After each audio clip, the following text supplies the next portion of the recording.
Let's bring in Pennsylvania Congressman Scott Perry and former Georgia Congressman Doug Collins. Gentlemen, thank you for this. Doug Collins, this Texas tragedy, this guy was a criminal, and somehow he was loose. I don't know, he was released back into the interior with an ankle bracelet or whatever. I don't know why it wasn't behind bars. There was a criminal, the tragic Rachel Morin, in the suburbs of Baltimore, Maryland. You had a criminal in this terrible raping of the teenager in Queens, New York. I mean, I don't understand how anybody can tolerate this. I don't understand why it is that the whole country isn't in favor of deporting all these criminals. I mean, how did they get into this country? This Texas story that Nate Foy just reported on, the ICE people knew he was a criminal and released him anyway? I don't understand that. I don't understand how that's possible. Well, it's good to be with you, but this is a sad story. We didn't even mention Lake and Riley down here in Athens. Same thing, murder, Yes. illegal immigrant did this. I mean, this is what happens when you have a border that is unprotected and you have men and women of our Border Patrol, ICE agents who are, instead of doing their job, they're being basically told to hold people and to send them away from the border so that the Biden administration can't show the pictures of people congregating at the border. This is a willful attempt by the Biden administration to forego our immigration laws. And at the same time, it's putting the rest of the country in peril. The best thing that could have ever happened for people to understand that we're in danger and national security risk or our border was when they started farming them out to everywhere else in the country. And then the people began to see how this was overwhelming our system, taking our security to a risk. And also, here's the part, Larry, we see these like this that are very bad, but we're not even counting the ones who've walked across from terrorism watch lists or who maybe plan ourselves who are coming across with no vetting at all. You know, Scott Perry, I mean, the open border catastrophe, Biden's open border catastrophe, has created essentially a national safety crisis,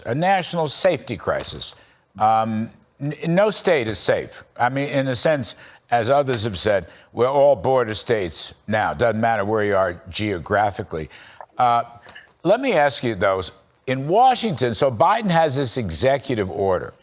The executive order has apparently reduced the volume of illegals by about 25%. But the numbers are still running well ahead of the 2,500 a day that Biden advertised and said, for example, he'd close down the border until it got even lower. In other words, I don't see his executive order being enforced. That's what troubles me.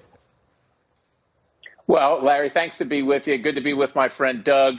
He and I have been in this battle for a very long time. Let me just start with the executive order. It's meaningless. Let's remember, too, who's keeping the numbers. It's the same administration that has told you for 3.5 years they couldn't do anything about this. The executive order itself is full of loopholes. So I suspect actually that the numbers are higher. But whether you're in Georgia or whether you're in Baltimore, by the way, the young lady that was killed outside of Baltimore is also a suburb of Pennsylvania, just a short drive from Pennsylvania. And I don't know the exact location of Lake and Riley's death, what that community looked like, but it's far from Mexico and their southern border. Number one, it's far from the New York border.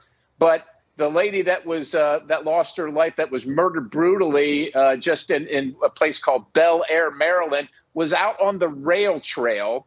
And so when you talk about the safety and security of Americans, this is all collateral damage to the Biden administration, to President Biden himself, and to the Democrats. The point is they don't care about Americans and the lives of Americans and the terror that Americans feel unsafe to go out in their homes as long as they can continue with their agenda, which is unstoppable, unbridled, illegal immigration, illegal entry into our country. And if criminals and terrorists have to come to get those voters, well, then so be it. And if people like the 12 years old, Larry, 12 years old. If the little 12-year-old girl or the 37-year-old lady or Lake and Riley had to lose their life brutally for this effort, well, then the Biden administration and the Democrats say, well, so be it.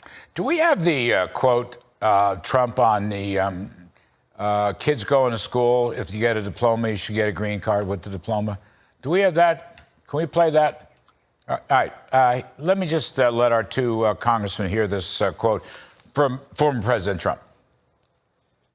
What I want to do and what I will do is you graduate from a college. I think you should get automatically, as part of your diploma, a green card to be able to stay in this country. You need brilliant people. Scott Perry and Doug Collins. Doug Collins, let me go to you. This is Mr. Trump. Now, no one's ever going to accuse Mr. Trump about being soft on the open border. And in fact, he talks, in the same speech paragraph about a massive deportation program. But it is an interesting wrinkle. I interviewed him before the Business Roundtable, 10, 12 days ago. He made this point. If you get a diploma from a 2-year or 4-year college or graduate school, you should get a green card because we'd like to keep and attract the best and the brightest. Doug Collins, what do you think of Mr. Trump's idea on this point? Yeah, I agree with you. It's not taking anything away from stopping at the border, which he would do up front, but dealing with folks who are here that have a pathway. This is an issue that has come up before. It's been something that's been before Congress before, but I think it's not to be narrowly defined. I think it would have to be in some ways looked at, but we can't do really any of this. And I think Donald Trump understands this until we actually close the border and then begin to get a handle on all the other problems that we've got with the immigration system. So look, I think he's looking forward. I think he understands the situation, but he also understands the first part is you got to stop the flow at the border before anything else can happen. And, Scott Perry, I'm going to give you the last word, last 30 seconds, please. Sure. But the deportation idea, he goes back to Dwight Eisenhower, General Eisenhower, President Eisenhower. The deportation idea, when you poll on this, as you probably know, Scott, is very popular. And when you see these horrible, hideous, monstrous stories in New York and Maryland and Georgia and Texas and so forth, deportation of criminals is going to be a big issue, don't you think? Well, they shouldn't be here in the first place. And not only are they preying on American citizens who are just trying to live their lives, but then we have to incarcerate them and pay in our taxes to keep ourselves safe from people that shouldn't be here in the first place. So I think that's why it's very popular. We don't want to be afraid to go out of our homes at night or in the day in our own communities. And many Americans tell me they're afraid. A lady that served me lunch today told me she's afraid to live in her own country. It is ridiculous, which is why the deportation issues of these animals and these criminals is so popular. All right. Thank you, gentlemen. Congressman Scott Perry and Doug Collins, we appreciate it very, very much.